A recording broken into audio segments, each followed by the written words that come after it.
you know, in many ways, the first year scenario was all about requirements gathering, right? And that's what this is. We're engaged in requirements gathering. Like for example, Fabian just mentioned that as a result of some conversations about how we layer identity with respect to rights, he's beginning to see that we need the rights management portion on our side, and we essentially have the nascent um, piece of that, right, which is the adornment of the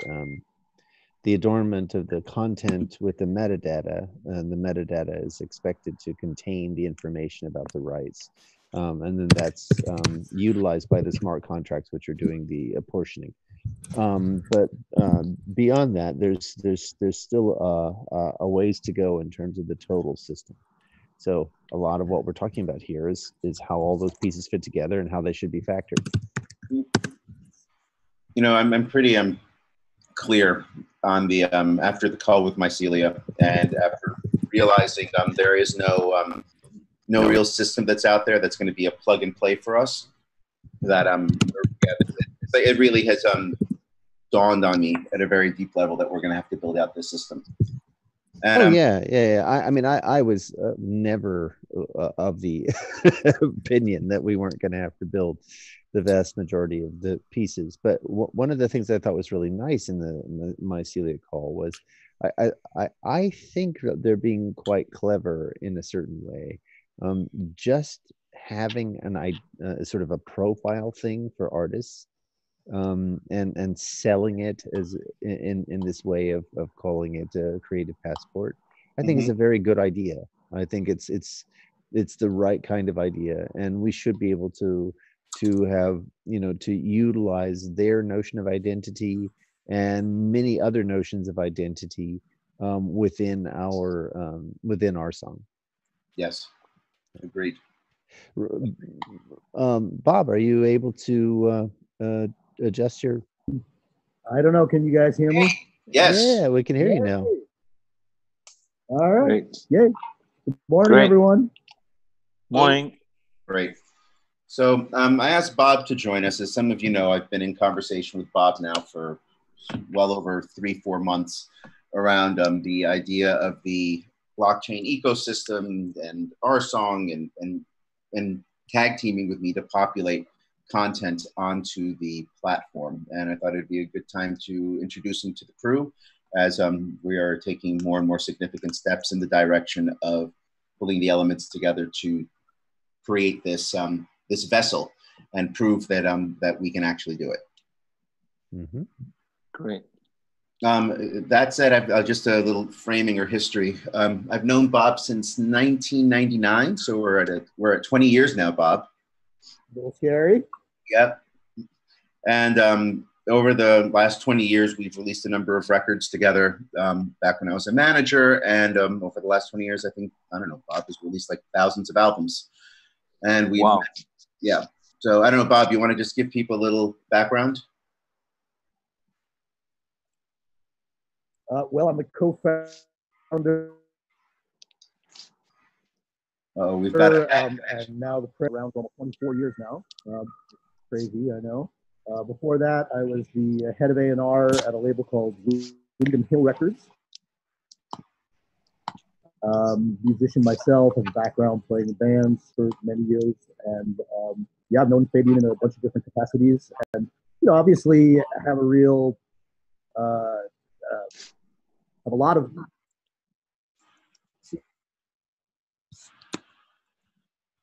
what's going on in the music ecosystem. Thing that's potentially very, very exciting. So if I can contribute in any way, I'm excited. So Bob, it looks like we're having a little bit of bandwidth issues.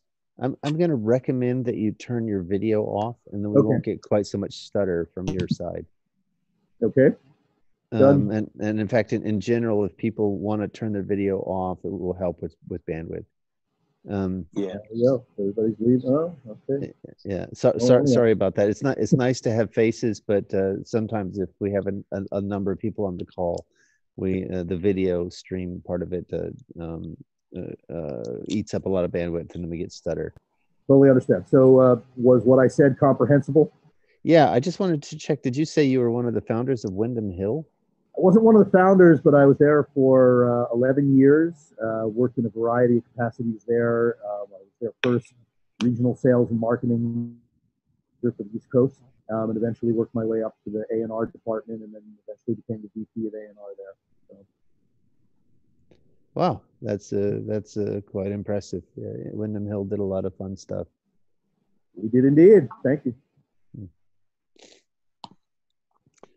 Cool. Yeah, we're quite interested in this side of the industry in particular because we want to understand from the perspective of artists and people who have helped artists release their content, the sorts of experiences that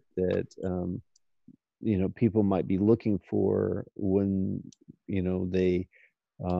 they want to get their content out to the people that really value their content. In particular, the conversation to date has been the last few times has been focused on the upload of the content and the processes around getting the content sort of verified and before it gets distributed out to wider access. One of the key points of the conversation has been that the tension between automating things so that the happy face scenarios are smooth and quick versus having more a human touch and sort of wanting to be able to establish that first contact with some person to person to build up trust and build up community.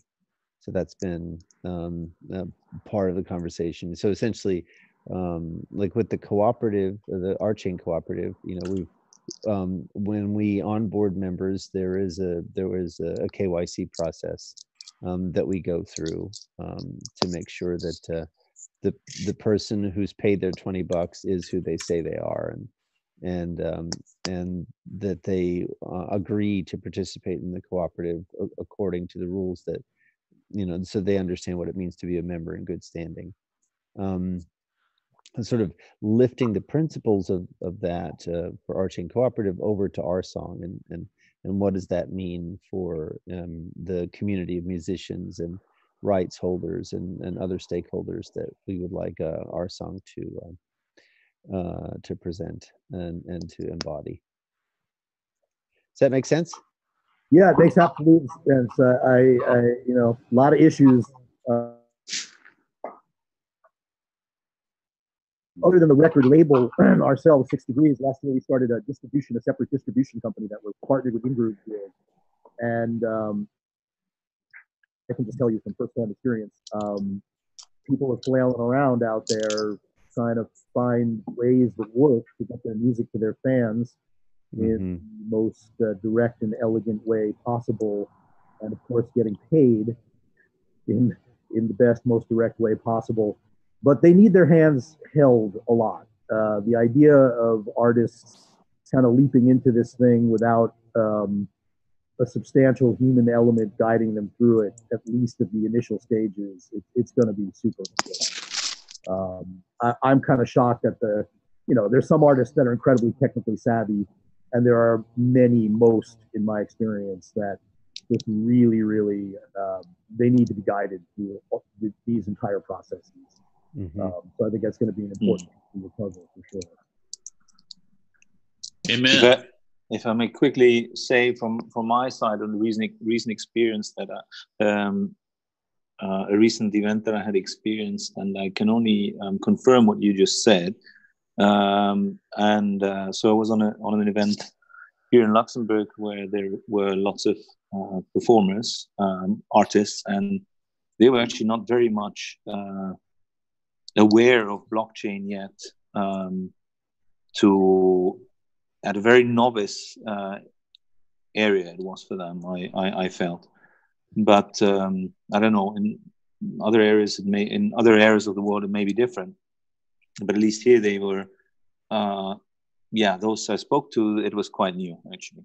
Yeah, I think for most musicians and most people in the world in general, they don't know what blockchain is, much in the same way of how they won't know what the operating system is that's running their phone or other issues like that. And ultimately, the work that we're talking about doing is creating something that people don't even need to know that it's on blockchain. It's a new technological enhancement that makes it much easier to around the world. Yeah, that's true. What musicians have played with one another, what studios they've been in, where samples were taken. I mean, we're the dream right now, or at least the concept, is being able to, develop a ledger that can carry all of that information. It starts with the musician and then evolves into almost like an IMDb database of everything that they've done and how it connects to producers, side musicians, and the record labels and all those various pieces. And through that database, when we identify, here's a song, who are the shareholders of that song, and there's a multitude of them, because if you're an artist that owns 100%, makes it much easier. If you're an artist that is engaged with a larger entity, be it a Sony or a BMG, it'll make it be much harder for them to engage with this platform. But ultimately, I think the steps that are directly in front of us as an organization are building something that, one, people that own 100% of their songs can engage in, and number two, for independent labels and artists that are signed to indie labels, for them to both be able to bring their catalog onto a platform and be able to see how micro payments can be distributed basically on a 24-hour payment cycle, based upon how regularly people are actually listening to those songs and being able to build out the mathematical algorithms that spell out, 10,000 songs were listened to today. Of those 10,000 songs, this was the one that got 20% of the listenership. And then there's a distribution system that is set up that happens, that's automated. That's really what we're the path that we're walking down. Okay. Yeah. Great. Yeah, I mean, look, the good news for you guys is the current ecosystem is not working for independent artists. And the anti-Spotify sentiment is amongst the independent artist community is huge. And if you offer them an alternative that they feel is viable for them and just, a path forward, because people are feeling very, very defeated. They're feeling like what little livelihood they used to be eking out from this business is going away. I mean, streaming is taking it away. And unless you have a huge catalog or you're an artist at a certain level of getting millions upon millions of streams. So there is a giant void out there. If you can offer a way forward for these people, very, very large. That was the conclusion that I came to actually in 3 or 4 years ago, that this was the trend, this was what was going to be happening, and that we have to provide a mechanism for them. So I mean, the mechanism. Go ahead. So no, sorry. Go ahead. I'll ask the question later. Okay. I mean, the what we've done so far, just to set the context here, is we provided an asset management system, right? Digital asset management system. In addition, and then its first instantiation is for audio content that has certain characteristics. But one of the things that we did with respect to the asset management system is the assets that we're currently taking care of come with a notion of playback, right? So an audio file can be played, and because of the audio technology we're using, we can be assured that it's that content and not other content or variations of that content or mashups of that content that is being played, and so we can reliably count the playbacks. Now, what we haven't done is to turn that playback count into a token count, right? So So the algorithm that we have uses the metadata to apportion a fraction of a playback out to the named contributors that need to be compensated or recognized. Now you can't take a portion of a playback of Imogen Heap's Tiny Human into a coffee shop and say, I'd like a cup of coffee on the basis of that, right? So there's another layer of the conversation, which is how to turn the playback into a tokenization such that ultimately those tokens can be traded for something that other goods and service providers value. So in this particular, to make it less abstract and more concrete, in this particular ecosystem, the rev would be the token, and Right. so artists could decide that they add some tokenization for how to value their playbacks in terms of rev, and that has some advantages because there will be a ready ecosystem and economy and market which values the rev, and then they can get to suppliers in that fashion. But they might also go a different route. They might also go to say, no, we want to devise our own token, because we can provide things to our audience, our potential market, that no one else can provide. So an example, right now the California Guitar Trio has audio content up on RSong. So it would be quite possible for the California Guitar Trio to make a CGT token. And with that token, you can redeem it for things that you can get no other place than the CGT. For example, a guitar lesson with Bert Lambs. Bert Lambs is a premier guitarist, world-class guitarist, with lots and lots of skills in composition, and an extraordinary guitar teacher as well. So that's something you couldn't get from anywhere else. So that tokenization might be in terms of that individual artist or collective. Now, I'm sorry, I'll try to bring this home as quickly as possible. Now, of course, if every artist did that, then the users of the system, the people who want to engage the audio content, now potentially have to navigate thousands of tokens, and that could be very complex and confusing and very inconvenient. So we feel that there's probably a sweet spot somewhere between a few artists having their own tokens and a few artists, and the vast majority of artists converting to something a little bit more generic or more general. But having that discussion about how the token economics play out, we feel should be very, very public. Can I ask Greg? Yes. How would he control actually which artists can have their own token? And no, you don't, right? No, that has to be done by market forces.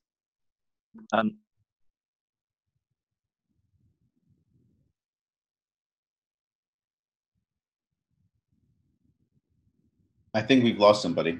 Yeah. I think looks like Marcus is still there. It's probably network lag. He'll come back. Oh, okay. Yeah. Look, but to speak to what you just said, I think I understand.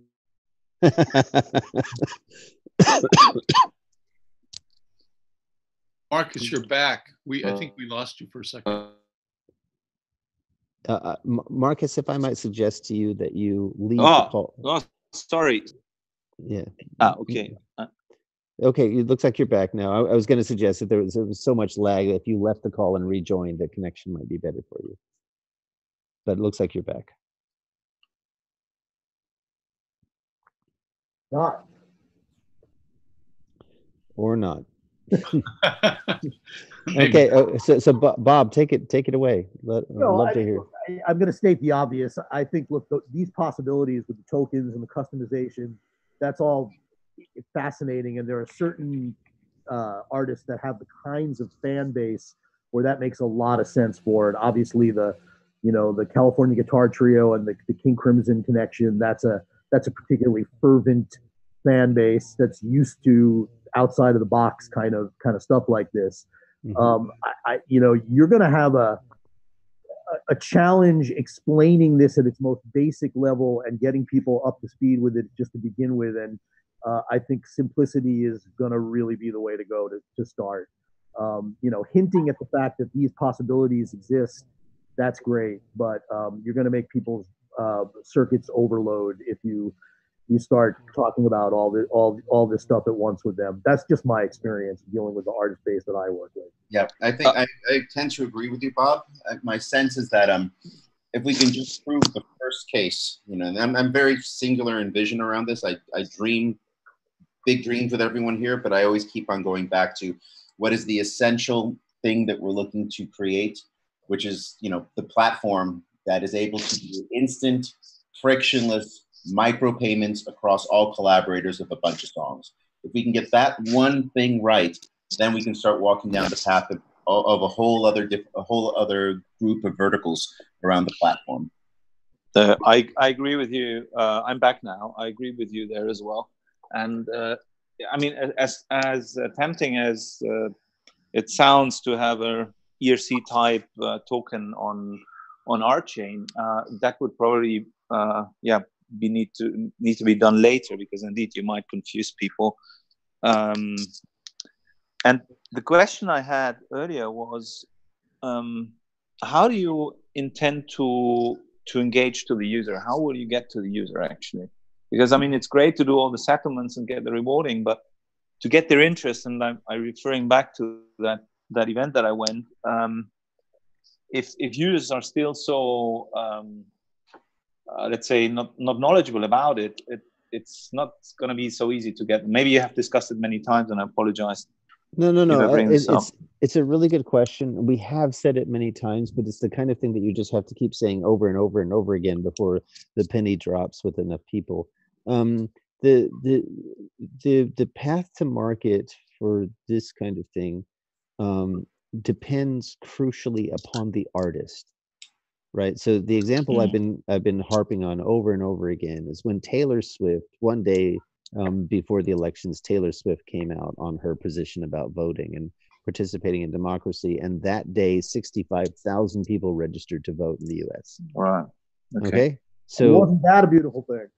So yeah, it was fantastic, but the point is that with certain arts and entertainment markets, there are these major influencers, right? Okay. And so these markets still are artist driven, and so what you want to do is to make sure that you have a story that's compelling for the artists that are influencers.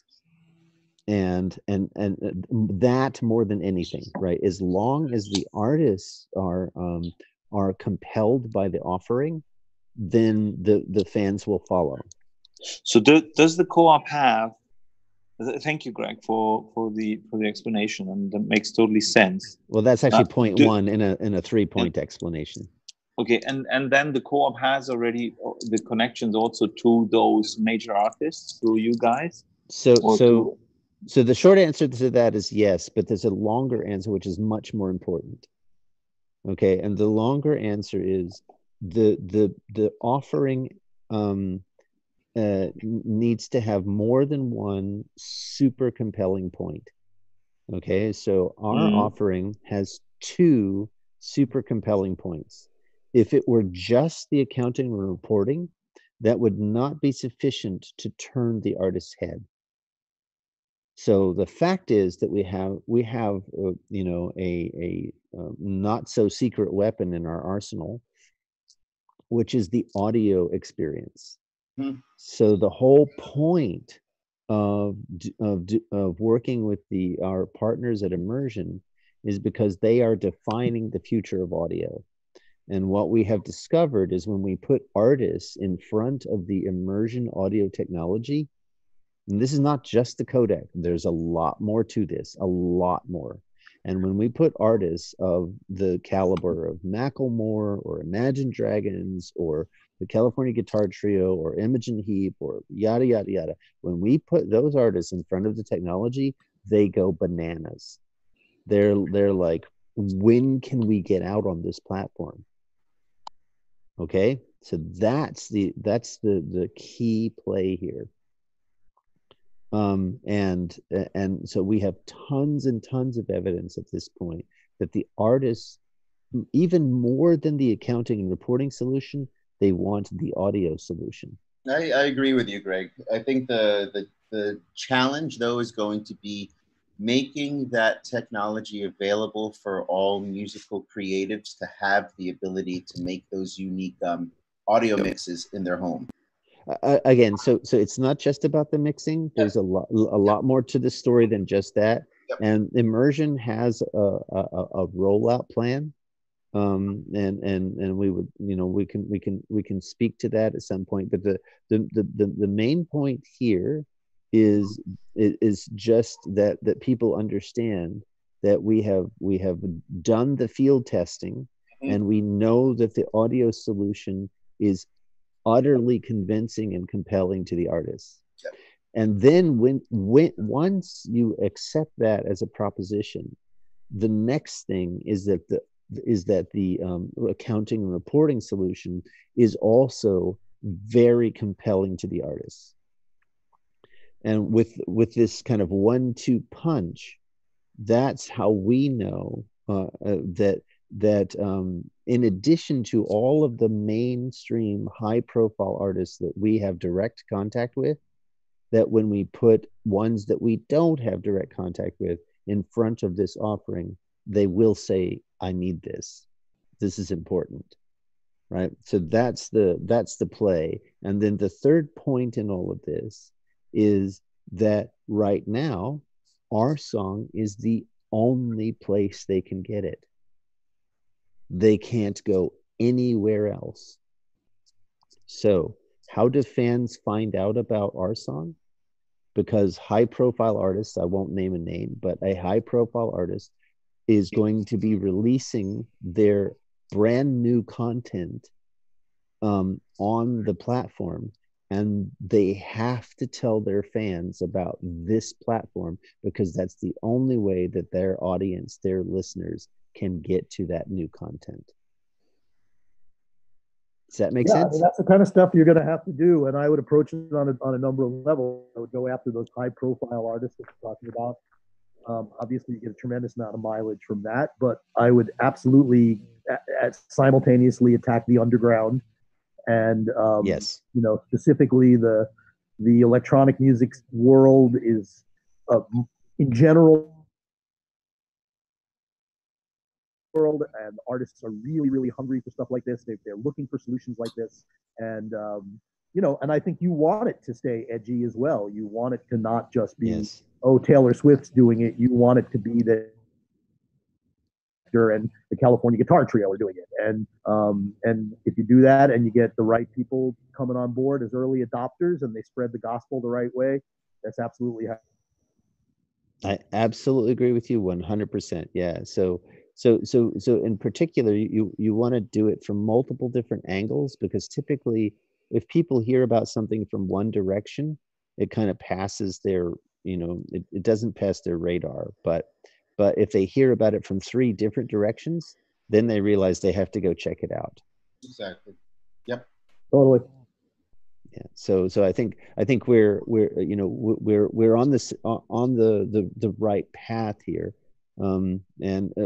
But so I just want to make sure, Marcus, as someone who is potentially a stakeholder in all of this, does this sound convincing to you? I'm curious. I'm sorry, Greg. My line broke up a few times. Okay. I don't know the connection. I've been having trouble with Zoom lately. Actually, to make connection. But anyway, what I heard makes sense. It makes sense, and I mean, I agree also that it should be attacked from a couple of different angles. I think that's very important. I mean, yes, if you have a superstar and pushing for it, their fan base, if you have one, then yes, that makes sense. However, on the other hand, if you, let's say, if I was a music superstar, for them it's also a risk, right? I mean, they might think, okay, actually, if I don't get as many people to listen to my songs because I lock them in a system which the person doesn't know yet, that so myself as the artist wouldn't know yet, I could also see that as a risk. But again, also you can get as you explained, a snowball effect, and then hopefully get network effect and mass adoption and all of this. I mean, that's an interesting point, and I think it's well worth looking at.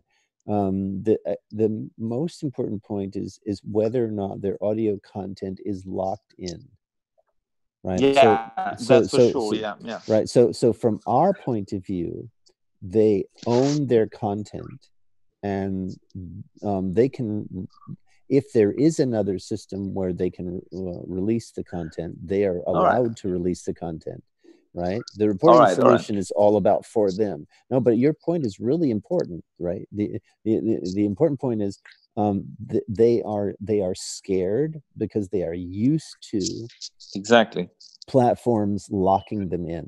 Yeah. And so we have to make it very clear that we are not locking them in, right? We're providing a path, and currently it's the only path. If they can find another path, we support them. But currently it's the only path for them. And no, but this is what you said is absolutely mission critical in terms of communicating with these artists. We need to let them know that this is part of the message. It's their stuff. This is part of the message. Yeah, indeed.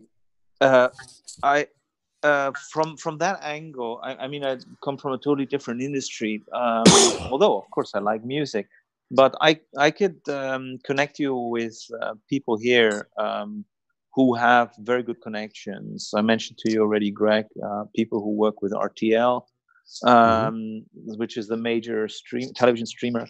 But also inside in the music industry, and so I'm happy to do that at a later stage. That's great. That's wonderful. We appreciate it. So Bob, I mean, which of the artists do you think? I mean, the profile that I've been looking at is the pioneer, right? That's the one that I've been focusing on. Like so like in 2 or 3 decades ago, the pioneer was like Todd Rundgren, right, who was a technologist as much as he was an artist, right? But who is that today? The perfect example is nobody knew anything about crowdfunding until Radiohead did it. It was the perfect band to step out of the major label system and say, hey, for our next record, you pay for it and we'll put it out. And the fans came in droves, and that you couldn't have had a better band.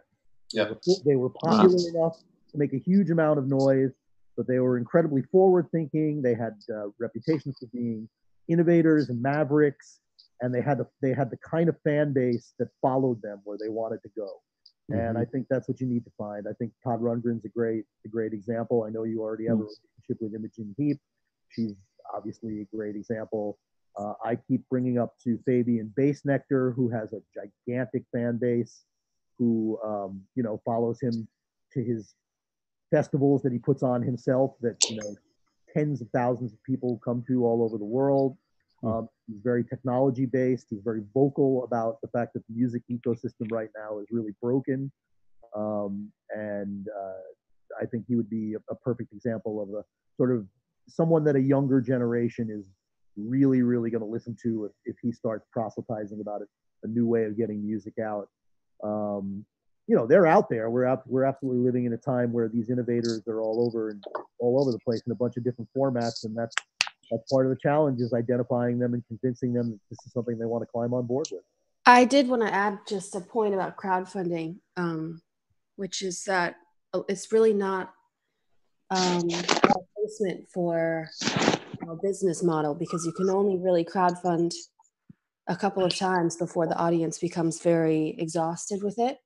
And also, Radiohead was able to do it because they were able to make their record and do everything they needed to do on the front end because they had the money already, which Oh, is absolutely. No, I'm just using them as an example of the type of band that led the way with a new kind of model. And right. No, and I think that's an amazing thing that they did. But I think the detail there is that they still also offered their music for free, if I'm not mistaken. That was within Rainbows. When they released In Rainbows, they allowed everybody. That was 10 years ago. When In Rainbows came out, they made it available for free or pay what you want. And it was really, I think, really a significant moment in music history, in that an artist of that, a band of that stature were able to say, we can do whatever we want with our album. Right, and that's the only way. That's the only reason I brought that example up. Yeah, I think it's a great example, Bob, because they are on my hit list for when the house is built. Through our relationships, to be able to reach out to them and invite them into the house to take a look around and see if they want to put some artwork in it. You know what I'm saying? That's there on the list. So Nora, I want to go back to a point that you made, which I think is really important, and it's something that I've thought about for literally for decades. I remember listening to an NPR fund drive and saying to myself, I want to be like that. I want to be National Public Greg, right? And people pay me to be me. Yeah. Right. And so the interesting point about the National Public Radio business model is that people don't get exhausted. They know that twice a year NPR comes to them and does a fundraise, or their local radio station comes to them and does a fundraise, right, in order to keep this really important infrastructure going. Wikipedia does exactly the same thing. Once or twice a year, they say, look, we're going to go away if you don't give us at least $5, right? Right. And so is there a model that doesn't exhaust the audience? Well, I mean, yes, I think there is a model, but the reason I brought the crowdfunding thing up is because a lot of artists that I talk to, a lot of my friends and, just people, they're like, oh, but there's crowdfunding, so there's still a place to buy music, but that's just not really sustainable. So I was sort of making sort of a larger point that sometimes when you offer a different model and you say, hey, we have a really cool idea, we have a cool structure, some people will come back and say, oh, but there's these other kind of fringe things, which are effective. But I just wanted to mention that, we should be ready to explain why this is going to work better. I mean, obviously, after, the blow up with Napster happened in the early 2000s, I've written about this a lot. There were kind of two schools of thought in content creation. There's a music industry school of thought, which freaked out and said, okay, we're just going to make everything free now. And then there's the film and TV side that said, okay, we realize that piracy is going to take a chunk of our sales, but we're not going to make any of this free. Hulu's not going to be free. HBO's not going to be free. Cable's not going to be free. Netflix is not going to be free. And they took a gamble and people said, okay. So now we've got this really strange dichotomy where you've got basically all the major music providers saying, okay, music is now free. And then you've got the film and TV industry, which is very closely related, and nothing is free on that side. So I think, if you're talking about something like Netflix, people are very happy to pay for it because there's no place where you can get it all for free. I mean, unless you want to pirate it all, but you're going to have to spend time doing that. People don't want to waste their time trying to find some whatever link from God knows where. And so I think Netflix is really inspiring on this. Well, side. I mean, I can tell you that the internet culture is pretty clear, right? The online free sites for video and the RTF content is very vibrant, and I would say a gigantic chunk of the industry is a gigantic chunk of the market goes that route. It's not 10%. Yeah, but I mean, Netflix is something like the 10th largest, most profitable internet company in the world. So it's definitely. I mean, they invest billions of dollars every year into original content. So I think they're doing okay, despite the huge hole in the boat. Yeah, no, I agree. I agree with you 100% on that point. And I think it's very wise that the film and TV industry decided to hold strong and take a gamble and say, no, we think people are going to pay for content. And obviously they're not paying as much as they used to. You know, they're not paying $3 a DVD like back in the Blockbuster days, because that'd be crazy.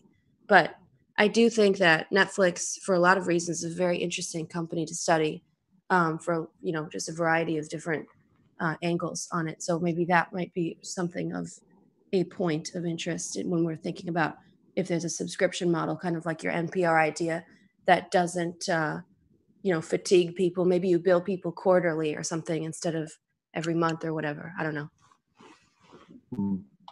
But the interesting point is that both of them are aggregation models, right? So one of the things about the in Rainbow's example is that it was an individual band going directly to their audience. Yeah. Whereas Netflix is clearly an aggregation model, and NPR and public radio in general is also an aggregation model, right? Yeah. Like Ira Glass wasn't going directly to his fan base for, you know, for This American Life. Right. Rather, I mean, right. obviously deeply centralized. And I know that it's, I mean, there are a lot of ways that we're not trying to do something like what they're doing. But another very interesting point about them is that they're picking up a lot of the slack off of the music industry. You know, Beyonce has announced she's going to release some kind of visual material to Netflix. Taylor Swift is doing a big Reputation release to Netflix. So it's very interesting now. I had a dream the other night that myself and my friend Thundercat, who's a great bass player, and a bunch of other people got together, and we all made a bunch of visual content for our music, and it premiered in an actual brick and mortar movie theater. And like we were all there eating popcorn, watching our music on the big screen. And it was just a really bizarre dream. And I was thinking, like, it's so funny now that for people to release music, they're looking increasingly at more visual platforms, which are, on the business side of things, doing much better than the audio platforms, which is something to look at. Yeah, you know, I think it's a really important set of points. I think where I was headed though, so you're talking about changing the modality, right? The modality of the content, and I was wondering, because it lines up with the conversation I was having again about the tokenomics. I think there's a sweet spot between every artist has to go individually to their audience, and all of the artists have to be aggregated before they can reach a decent audience. Somewhere in between is a place where it makes sense to do a sustainable model, right? So you could imagine a cooperative of indie artists that when they add up all of their fans together, it's 10-20 million people. Yep. Right. Actually, I must reverse a little bit of what I said earlier. On one hand, I do like simplicity, so the keep it simple, stupid model. But on the other hand, you really have a fair point there, Greg, in the sense that imagine you have the artist has its own coin, and then of course you get the incentivization and the possibility that it will grow up in value tremendously. That could be a huge, actually, factor for any artist who isn't convinced, a big artist, or so isn't convinced. Small ones, we all know, they can go up in value. That can be a huge incentivization factor to get people on board. So in that sense, it's probably very, very good.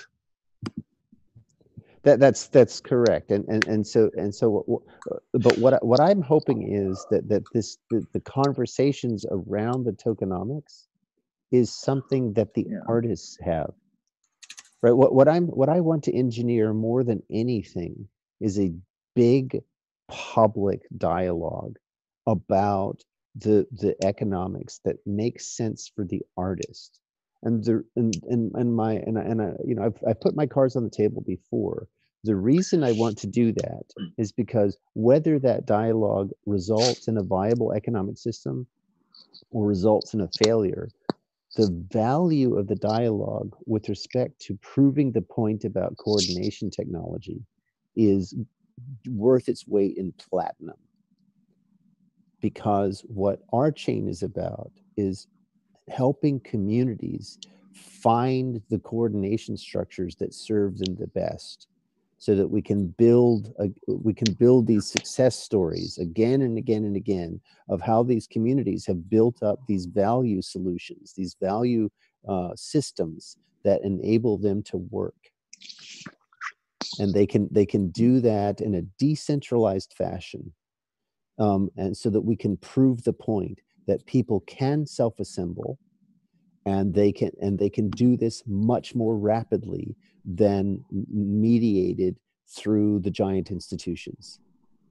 Because if we can make that point, and we can make that point convincingly, then I think we have a path that is non-violent to dealing with the kind of supply chain management behavior modifications that we have to make over the next decade.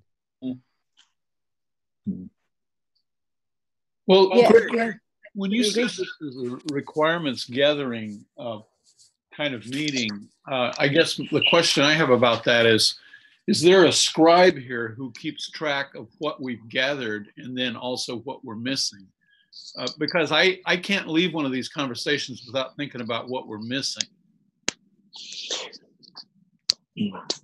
I think writing it up, of course, it's key to also for the discussions with the investors. I think it needs to be, and from the experience I've had, yeah, I mean, or let's say it's very important to have this piece of software in terms of requirements very well laid out. What's it going to be like? To build it, but also, of course, to present it to anybody. So I think that's key. If I may ask, Rudy could at some point, I listened into one of the conversations which was put public on RSong in the past, and Rudy brought forward a very interesting idea, I thought, which was this Ticketmaster equivalent. And so I think it's very, very powerful if you can, because that is, I mean, on the ground, and on the ground that people can actually see what it works, how it works. Of course, on those concerts, you have massive amounts of people, get all this hype, and actually, it's not only the hype, it's also the experience, right? Because the good sale is my experience, and not only by listening to the music, but by having living a great moment, of course. And I think that's very, very worthwhile to explore. And I would assume it takes more development time, but how far is it on the horizon? How far is it to build something like that? I think it's a whole other vertical, and it's a conversation. The world of ticketing is something that's happening as well, not in this conversation, but it is something that a group of us are looking at. Okay. So Fabian, if you feel comfortable, I would recommend sharing your materials with Marcus. All right, sure. We can do that on a separate email. Rudy can connect. Cool. Yeah, cool. I can Great. That up. Okay, brilliant. Very good. So just to note, we have 5 minutes before a lot of us have to leave for our chain staff meeting. But I agree with you, Marcus. It's all of these things kind of interoperate and interact. The thought is in terms of the sequencing, since we only have so many cycles, right? Of course, so much time. I mean, it's a question of time. Yeah. Right. So we build out enough of RSong that people are convinced, and at that point we can start look at things like ticketing and booking and touring and all of those things. Yeah, of course. Yeah. So Daryl, you had some comments. Can you speak them? I haven't had a chance. Thanks, Greg. Can you guys hear me? Yes. Yeah. So I was just kind of writing some comments in the chat there, because I totally agree with you, Greg, in the sense that the whole kind of way that the evolution of the tokens work, I think will be more effective throughout the community building approach rather than trying to kind of plop a predetermined approach onto the equation. And lately I've been thinking about the whole streaming service, and I don't know, some of you are new here, so you may not obviously don't know about my perspective on the streaming service, but I believe that we can really make something really simple by creating a streaming service that works much like how the mainstream streaming services work now as far as the consumer is concerned. But the compensation model is what is different. And a bunch of people out in the industry have kind of proposed this already. Someone named Sharky Laguana calls it subscriber share, where basically your subscription price goes to based on what you actually listen to. Currently, that's not how it works, and that's because the major labels are involved.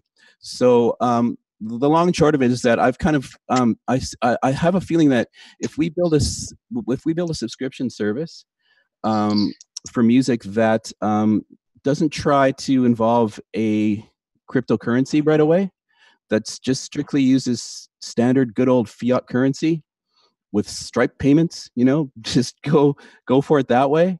And yet at the same time, attach a social network to the whole application, and have the social network be the thing where we can experiment with the token model.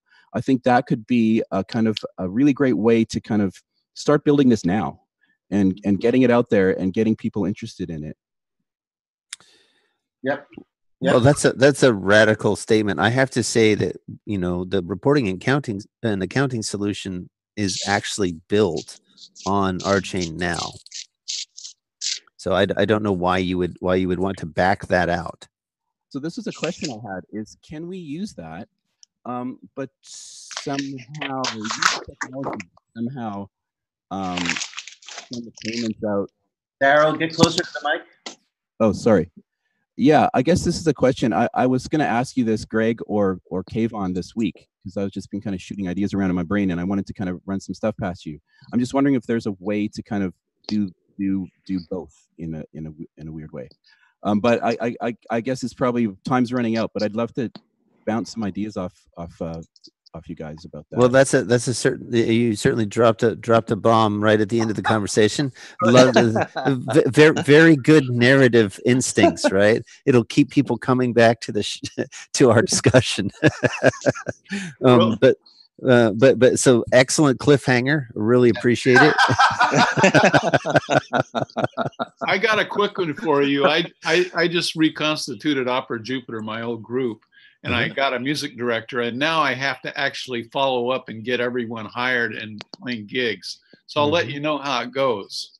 Great. My own ideas into effect, and we'll put it on RSong at some point. But we're glad to hear it. Start with the goddamned upholstery. Awesome. Very good. Guys, thank you for coming onto the call. We have a staff meeting that starts in 10 seconds, and I hope everybody that's on this call will be together for next week's call. Yeah. What's the number of staff meeting? I never can get that straight. I'll text it over to you. Okay, thank you. Okay. Okay, guys. Thank you. Take care, guys. Ciao. Thank you, everybody. Speak soon. Bye. Thanks, guys. Thanks, everyone. Thank See you. ya. Bye-bye. Bye. Bye-bye.